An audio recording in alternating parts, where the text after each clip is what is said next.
And then the community that I want to work in, that I am starting to work in, is a place called Tihosuco. And in Tihosuco is, first of all, there's a museum of the Caste War. It's their own museum that they have created. It's on the right-hand side here. There's no big sign outside.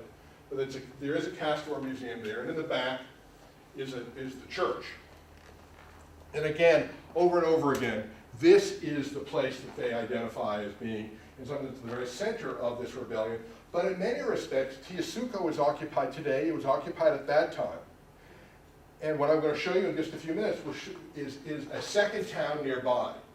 And what I've gotten from the people in this community is the fact that the second town was the one that was occupied by the Maya just before the rebellion, and then abandoned as war went back and forth. And Tihosuco was actually occupied by the Mexicans and the Spanish. And so you had these two different towns based upon who you were, where you lived. Today, everyone's living in Tihosuco. It's a Maya community still.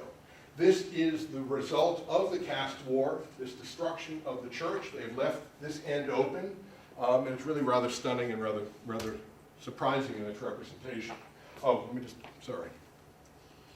And then in 2002, they had a 161st anniversary of the Caste War, the Guerra Social Maya, and this was something that they do every year to celebrate and to discuss the issues related to the Caste War.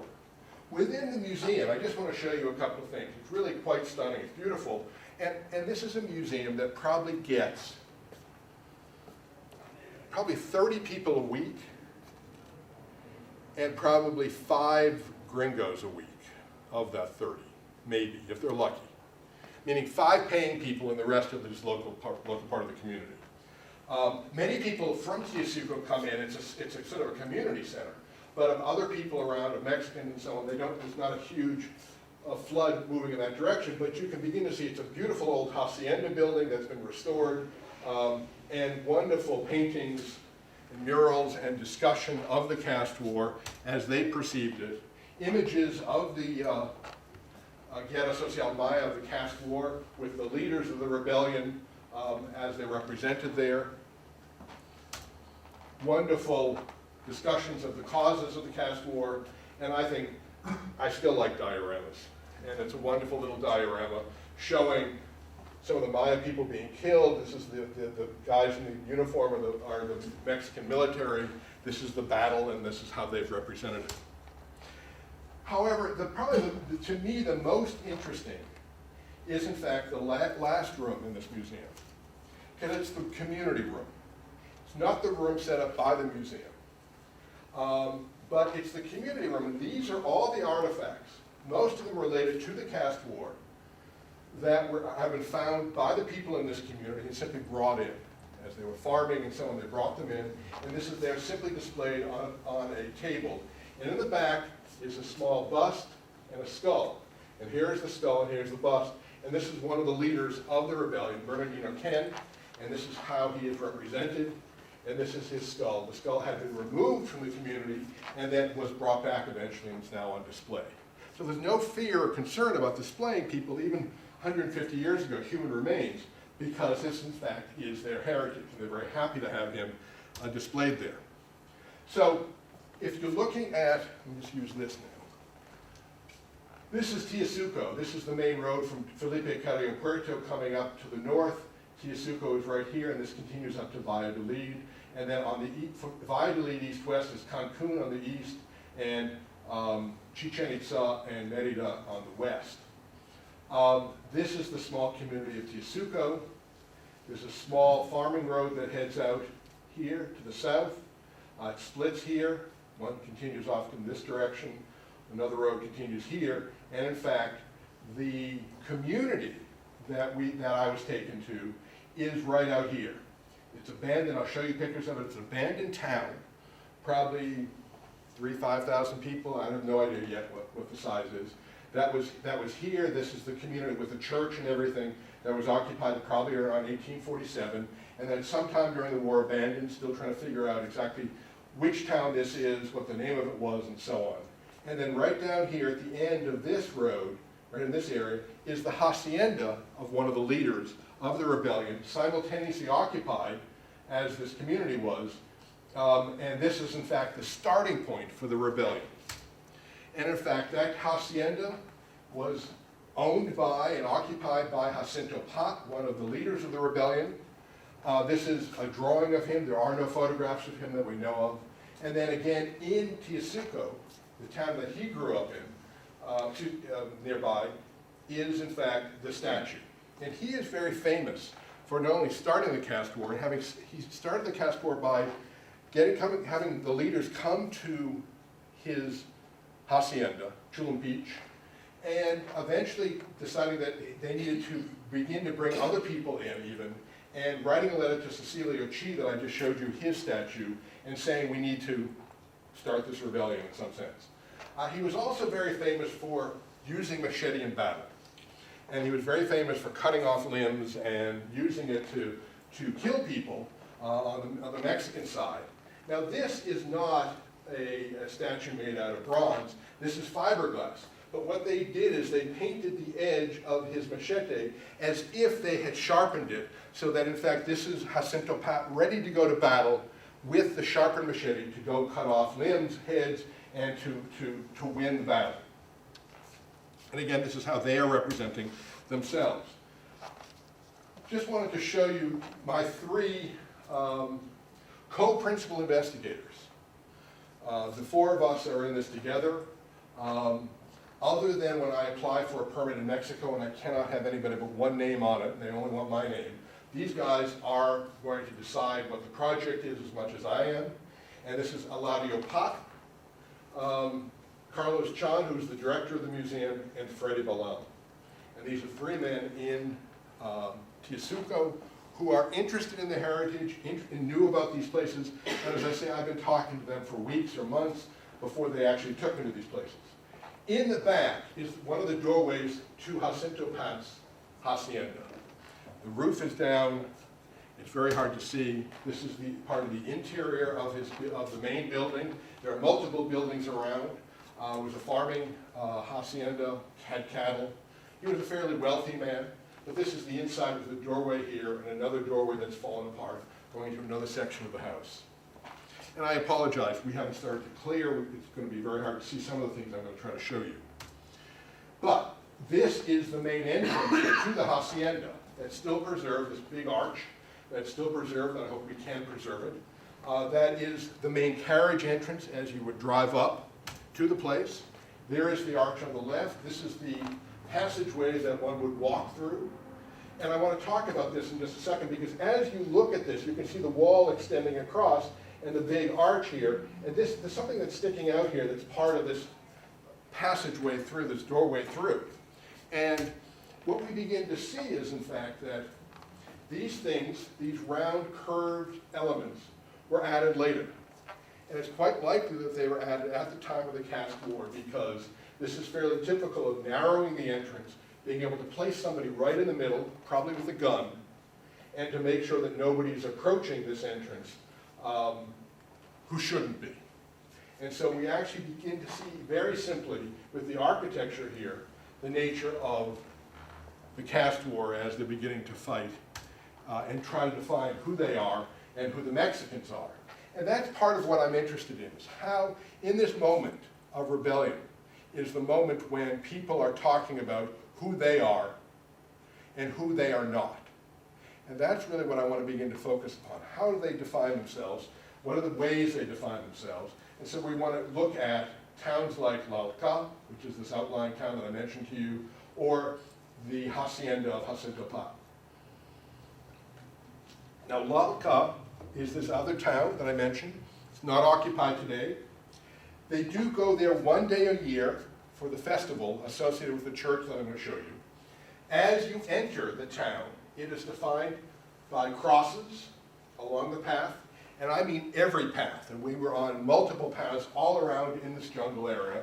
And every path, every time we got to the edge, we would find a cross, or the cross would be pointed out to us. So that defines the entrance. This is the downtown of Lalca, and again, I apologize. It's a lot of green looking in the jungle. Here is a well and a cross, and I just have a close-up of these two over here.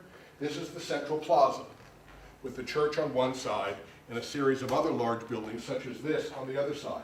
And again, this is a building on this plaza, we're just off the plaza, dated to about 1840, 1850, in that range, that's completely abandoned and has been sitting there for about 150, 160 years. The church is, again, abandoned. The roof is collapsing completely. This is one end of the church. This is the altar here. This is a church to Michael the Archangel, and at the end of September is the feast day for him, and they do have a big feast out there. Everyone goes out. I've not been to that festival yet. I hope to get to it sometime in the next couple of years. Sometime, I think, the end of September. But it is well known for some paintings around the altar. The Archangel is shown here in a weaving, and they leave this alone. Nobody goes out there unless they're allowed to or taken out there by somebody. This is the church from the outside. You can see the altar is here to the left.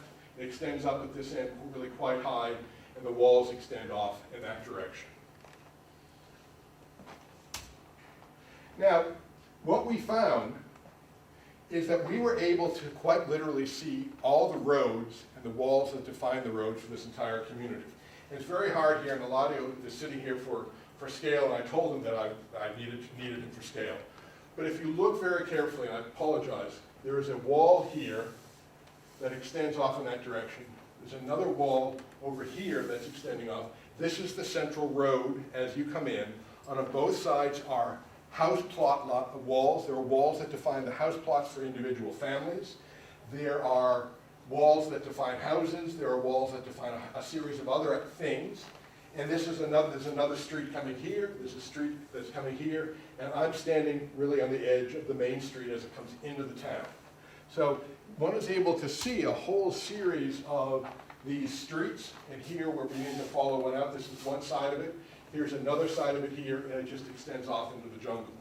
I'll show you what we mapped just very briefly. And again, just a series of walls that relate to both houses and buildings.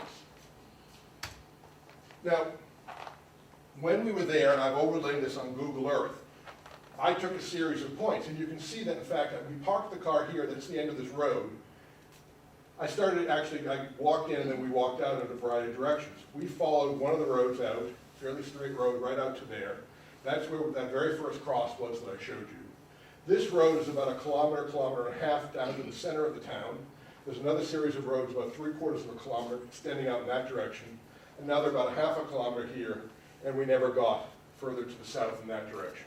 And all I was doing is taking a variety of GPS points, trying to get a sense of just the size and the scale of this thing. And here we are, the various members of this project. And the key point for me is that this is a project that is not going to be an archaeologist walking in and deciding what the heritage is, what the history of the site is, and so on, but rather a community project, I hope, between, this is Eladio, I'm right there. This individual is the head of the Ejido. The Ejido is the land organization that runs this. The Ejido started after the Mexican Revolution to move land from the Hacienda owners to the people. In fact, he is probably more powerful than the mayor of the town. And so we sat down with him. Carlos Chan was taking the picture. Freddie was not there that day. But what we were doing is having a conversation about what we were providing to them, what they were providing to us, what this really was in terms of a community project, so that it's not a one-sided project, as I think archaeological projects have tended to be over the years. And we have come up with a variety of activities. We're going to have a Cultural Heritage Day, where we're going to have kids coming out to one of these sites and looking at it. Well, they'll be told stories by the elders of the community. We're going to have an exhibit at the museum. We're going to have daily photographs and daily updates on what we're doing in terms of the map. The idea is to make this very integrated into the community. We'll be living in the community. And it will benefit the community, I hope, along two fronts. Obviously along the front, or maybe three fronts. Obviously along the front of, we'll bring small amounts of money in to hire some of the men to do some work for us. But I think most importantly, it will hopefully help in terms of the perspective of cultural heritage. What is cultural heritage? What do they want to save in terms of the cultural heritage? What do they think the importance of this is? And then the third one is something that we have to think about quite a bit. which will be the question of tourism. How do you bring money into this small community that not more than 5 or 10 foreigners, and I mean foreigners from this community, Mexicans or gringos, end up in this community? How do you bring money into this? How do you make it sustainable, that heritage is sustainable? And in some sense, what the conversations that we have had pan out along two fronts. One is to say, we can't necessarily connect those two. We need to think about why heritage is important. Why do they want to save Lalca or Culumpich? Why is it important for them? And then secondly, can we connect that to an economic viable model? And I don't know if the second will work. The first one I'm sure we cannot figure out as we move forward. The second one is going to be much more complicated because it will involve the millions and millions and millions of tourists who go to Cancun and the Maya Riviera every year, and trying to figure out how not to get everybody coming, but to get a small set of those people that's under control and is interested in something like the Caste War and rebellion. So we are working very closely with the community. I'm spending more time talking to the community than I am doing archaeology.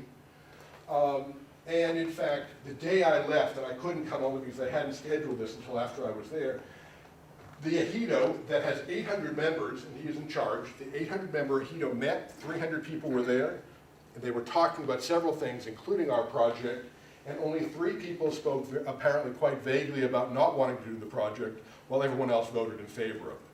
So 297 to 3 isn't a bad initial start. It's not going to stay there. I'm sure our positive ratings will go down in the community at different times as we hire certain people and not others. But these are the guys who will be in the community and be in charge, really, of how we connect to that community in an active way.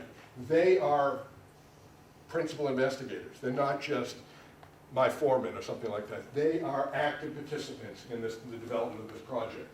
And so I apologize to you. I haven't done the project yet. There's more setup to this project than one could ever believe. It's not just going to the government and saying, give me a permit, I'm going to go dig. This is weeks and weeks, if not months, of talking to the community. I've spent maybe 5 days at these 2 sites, these historic sites. But now, if all goes well and the money's already in place, we will start in mid-May or 3rd week in May to go down there, a small team for about 6 weeks, to begin the process of working in this community. And we'll see what happens, but they will call the shots. At the end of the project this year, they will decide if we get to go back or not the government. I need a permit from the government, and they will decide at one level, but I don't think that's a problem. Because the government, interestingly, doesn't care about historic stuff. So the government is more or less said, do what you want. You need a permit, get a permit, we'll give it to you. It's these people who are living there that really count. And their heritage is tied to rebellion, and rebellion against Mexico, which is continuing in this area today with these ceremonial centers. It's continuing with the Zapatista movement. It's about rebellion and not giving into Mexico, at the same time acknowledging that they are part of Mexico. So I hope to have an update for you in about a year, maybe 6 months. But right now, this is the beginning of what I see as a very complex but exciting community development project for the cultural heritage of the Yucatan. Thank you.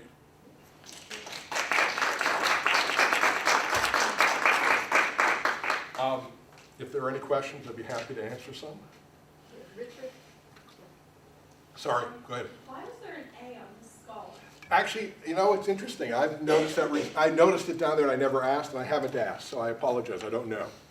I will get you that answer because since I've used that slide a couple of times, and I asked, just so you know, I asked for permission from them to use the slide. I said, what? And I had noticed it down there, but I'm asking them so many questions that, in fact, I never got to that one. I didn't write it down or remember to do it, so I don't know. I apologize. I'm just curious, has anybody else been working archaeologically or otherwise with the Maya on this era, in this history? There's only 1 or 2 archaeologists. There's an archaeologist from New Mexico State, Brandy Alexander, who has been doing landscape studies related to the Caste War. Not so much, I mean, within one community, but really focused on trying to think about the causes of the Caste War. And I'm less worried about the causes, although it may come into play as we move forward with this. I'm interested in the heritage aspect of the war, why people see it as so important.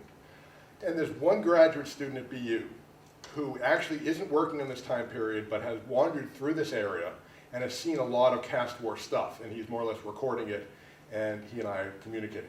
Other than that, I can't think of anybody who's really focused on the Caste War other than the ethno-historians, the people who are reading the documents.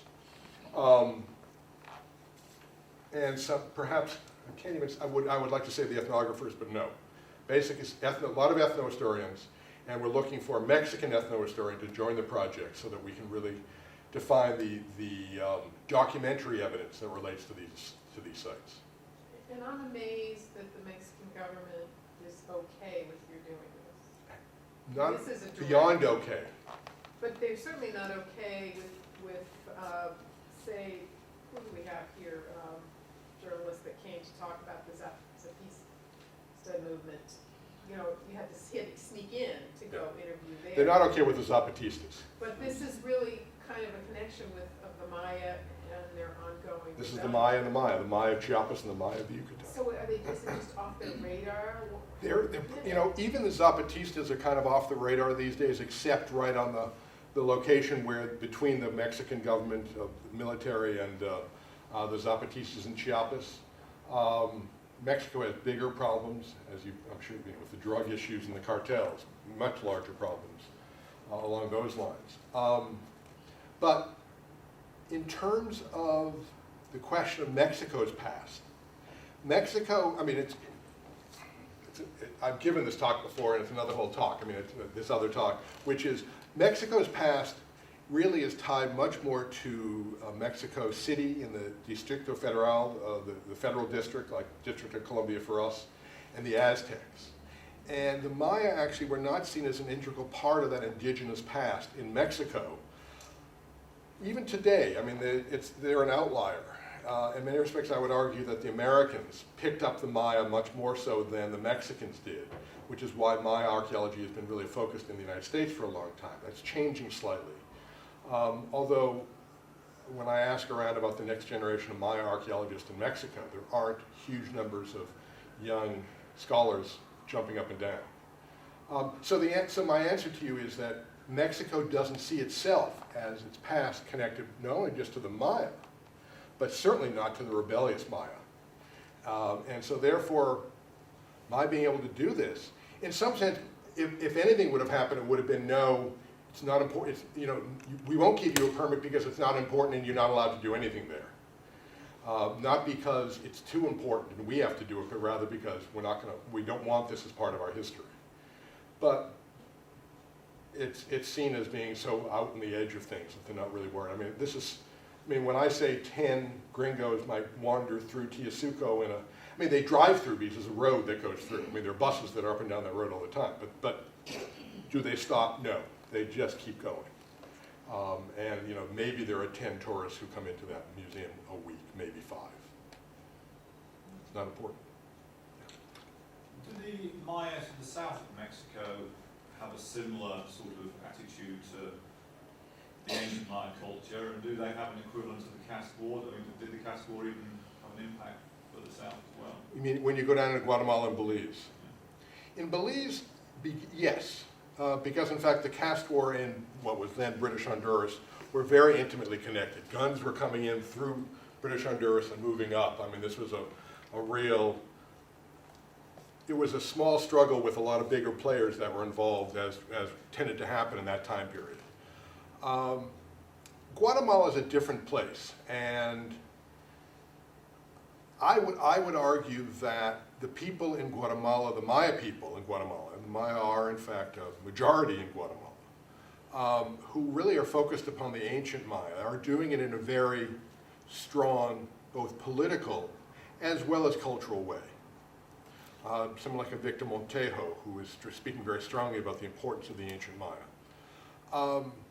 When I have gone into communities in Guatemala, most commonly Belize, when we're digging ancient buildings, and the guys that I've hired are Maya and they're digging ancient buildings, and they look around and I say, these are your ancestors, and they say to me, no, you know, that's not the case. We come from over there. I think it's a question of who you're talking to, what type of situation they're trying to present themselves in, in a national or international context, that I think people are picking up on some of the ancient Maya stuff because they know that it ties back to, I think, tourism, the economy, and other things that make it a very powerful argument. So I think it's a mixed set of messages that we get as you working, whether it be Guatemala or Belize or Honduras. I don't think it's a simple one. I don't think it's simple here either. I don't want to try to say everybody says the exact same thing. It's complicated, but I think it is a little different. Do you envisage, sort of down the line, if this project and maybe similar projects get going and flourish, that you might see a change in the Mayan attitude towards the ancient Maya sites, and that they might think about extending the model they've developed for the Caste War sites to the ancient sites at all? I think it's possible, and again, I think it goes back to acknowledging.